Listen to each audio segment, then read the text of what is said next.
The Lord be with you. A reading from the Holy Gospel according to Luke.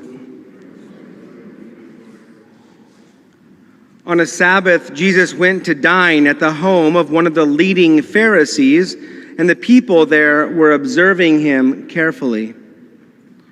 He told a parable to those who had been invited, noticing how they were choosing the places of honor at the table. When you are invited by someone to a wedding banquet, do not recline at table in the place of honor. A more distinguished guest than you may have been invited by him, and the host who invited both of you may approach you and say, "Give your place to this man." And then you would proceed with embarrassment to take the lowest place. Rather, when you are invited, go and take the lowest place, so that when the host comes to you, he may say, "My friend, move up to a higher position." Then you will enjoy the esteem of your companions at the table. For everyone who exalts himself will be humbled, but the one who humbles himself will be exalted. Then he said to the host who invited him, "When you hold a lunch or a dinner, do not invite your friends or your brothers or your relatives or your wealthy neighbors, in case they may invite you back and then you have repayment. Rather, when you hold a banquet, invite the poor, the crippled, the lame, the blind. Blessed indeed will you be because of their inability to repay you, for you will be repaid at the resurrection of the righteous." The Gospel of the Lord.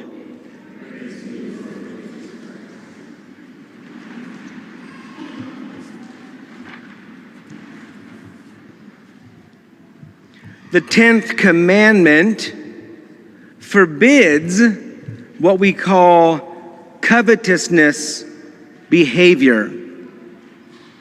It reads like this: "You shall not covet anything that is your neighbor's. You shall not desire your neighbor's house, his field, or his maidservant, or his manservant, or his ox, or his ass, or anything that is your neighbor's." We usually don't use the word covet so often, so I'm going to say greed. Greed creates a desire in me to have more than what is rightfully mine or what is due to me.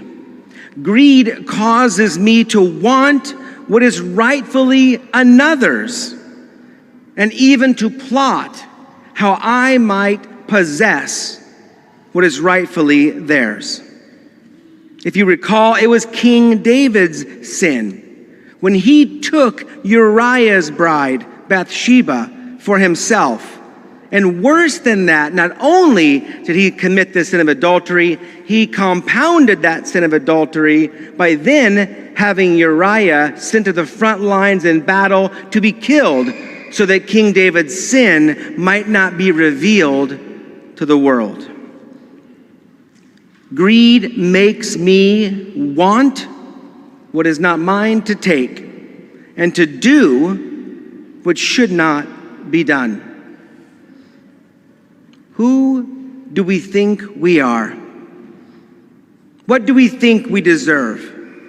The book of Sirach teaches us that if we want to find favor with God, we must conduct our affairs with humility. The more humble we are, the greater we are. And that is the way to find favor with God. That was the lesson that Jesus was trying to teach the leading Pharisees of his day in the gospel. Oh, well, they were quite important. I'm sure if you were to ask any of them, they really had standing in the community, but he's trying to teach them a really important lesson. They were always striving for places of honor and for the respect of others, but he says, be careful. You'll have better luck if you would just humble yourself and take the lowest spot. And that's what we call humility. Humility is the mother of all the virtues. The virtue of humility is, in fact, the antidote to greed, to envy, and to lust.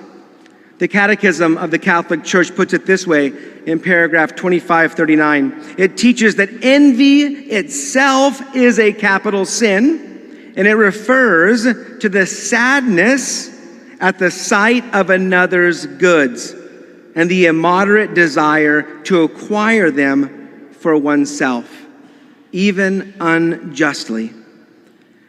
It goes on to say, when it desires to give harm to a neighbor, that is a mortal sin. Listen, envy is a sadness at the sight of another's good and a desire to take what is mine, what is not mine to take. My brothers and sisters, we're going to hear a little bit more about this tragedy of abortion in our country, in particular in the expansion of abortion in our state. And I believe this is exactly the principle at stake with abortion. Abortion takes the very life of another person, which is not ours to take. Abortion isn't just a violation of the 10th commandment, it's a violation of the 5th commandment, not to kill. It's a violation of the 7th commandment, not to steal. It's a violation of the 4th commandment, to honor our father and mother, and a violation of the 1st commandment, which calls us to love God, the God of life, before all else. In our country, we value, and rightfully so, to uphold individual rights. Social rights, speech rights, reproductive rights. My brothers and sisters, sometimes we just go too far. You see, my rights as an individual stop at the threshold of another person's rights. That's why we ended slavery in this country, because my rights to own property stop at another human being's right to freedom. And so those who wished to own humans said, well, they're not really human. They're just animals. They're just property. Trying to dehumanize. That's the goal, and it's what's required in order to impound the rights of another. If we want to impound the rights of others, we must dehumanize them. And that's what the proponents of abortion have done for years. It's not a person. It's not a human life. It's a fetus. It's an embryo. It's just a mass of cells. But we must say, no. It is a human life in the most vulnerable stage of its development. We know what it will become. We know it's growing toward this end. We know that it has a soul. It is a human life at various stages of development, and every stage of development is valuable and good. I have to remind myself of that because my kids are in junior high, and I'm starting to think that maybe that stage isn't as good as some of the other stages. My brothers and sisters, every stage of life and development is valuable and good and must be protected.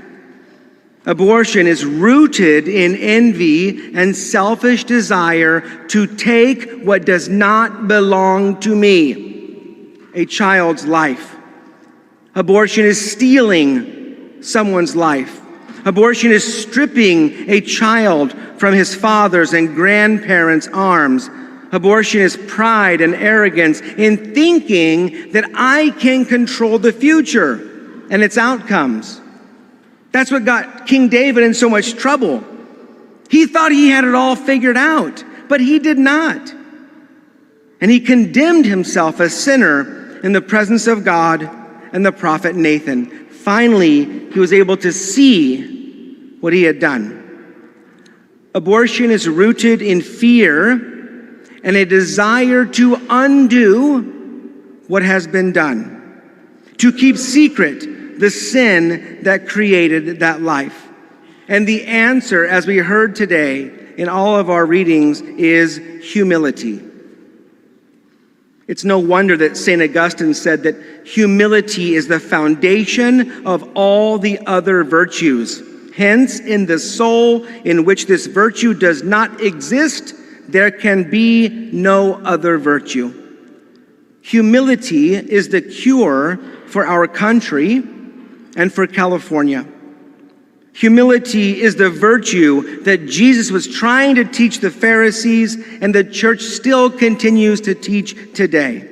He said, everyone who exalts himself will be humbled, but the one who humbles himself will be exalted. If we have any hope of heaven, we must give God his seat, his authority, humbly recognizing the rights of all human beings, from conception to natural death, no matter what, how small, no matter how young, no matter how old, no matter the condition. We recognize that human life matters, and we seek only to love and to serve those who are entrusted with our care.